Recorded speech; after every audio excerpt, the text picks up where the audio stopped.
आज की वीडियो में जो हम देखने वाले प्रश्नावली 1.1 को देखें जो क्लास 8 है और एनसीईआरटी बुक है। ठीक है, चलिए पहला क्वेश्चन है, हम क्वेश्चन को शॉर्ट में लिखे हैं, गुणधर्मों को नाम लिखने बोल रहा है। एक नंबर में 1, 2, 3 हिसाब दिया है, तीनों का गुणधर्म बताना है। चलिए सबसे पहले हम इसे देखते हैं। यहाँ पर अगर इन दोनों को देखें तो एक बार ऐसे गुना हुआ है, उसके बाद फिर उल्टा के गुना हुआ है। अगर हम इसे ध्यान से देखें तो ये हमारा कर्म विनिमय के नियम पर आता है गुणधर्म, लेकिन यहाँ पर इसका फिर यहाँ पे एक अल्टरनेट दे दिया है, मतलब इस तरह से परिमेय संख्या दे दिया है। तो ऐसे केस में क्या होगा, यह एक गुणात्मक क्या हो जाएगा, गुणात्मक तत्सम हो जाएगा, तत्समक। ठीक है, तत्समक गुणधर्म हो जाएगा। क्यों?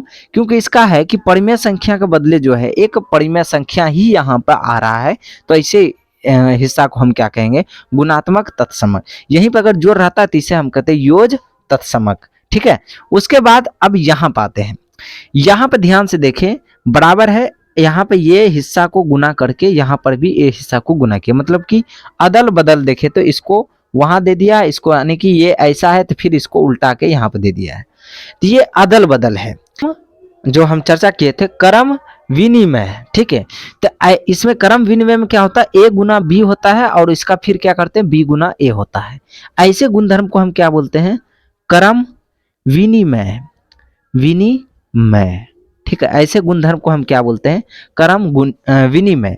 लेकिन ये गुना है तो इसका मतलब इसे हम बोलेंगे गुणात्मक। क्या बोलेंगे, गुणात्मक। चलिए आगे बढ़ते हैं। यहाँ पर अगर ध्यान से देखें तो ये क्या हुआ है, 19/29 है और 29/19 है, तो कहने का मतलब ये उलट पुलट हुआ है। पहले 19/29 था, यहाँ 29/19 है, तो ये उल्टा हुआ है, 19 का ये उल्टा किया है, तो इसे हम बोलते हैं, उल्टा को क्या बोलते हैं, प्रतिलोम। क्या बोलते हैं, प्रतिलोम। और प्रतिलोम में ये क्या हुआ, गुना हुआ है, इसे हम बोलेंगे गुणात्मक प्रतिलोम, गुणात्मक प्रतिलोम। ठीक है, ये समझ में आ गया। यहां से जो है आपका प्रश्नावली 1.1 का 1 नंबर खत्म होता है।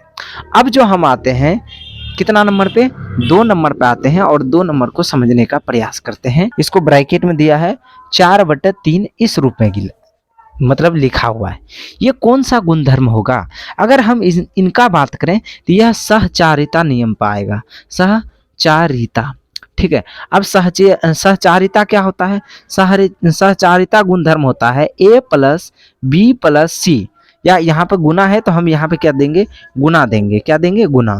इसको हम पहले अगर ब्रैकेट में लिखें या फिर मान के चलिए दूसरे ब्रैकेट में हम लिखें, इसको ऐसे अगर हम घेरे हैं तो इसका जो मतलब दूसरा जो आएगा वो हमेशा कब कैसा आएगा, a + b यानी कि सॉरी गुना देना है और c इस तरह से आना चाहिए।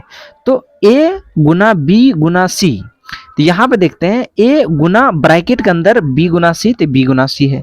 यहाँ पर आना चाहिए a गुना b, यानी कि पिछला वाला हिस्सा को यहाँ पर ब्रैकेट में दिया है। वही चीज यहाँ देखिए, पहले वाला हिस्सा है, फिर पीछे वाला हिस्सा को यहाँ पर ब्रैकेट में दिया है, तो ये किस पे आएगा, सहचारिता गुणधर्म पाएगा। क्या चीज है, गुणधर्म पे।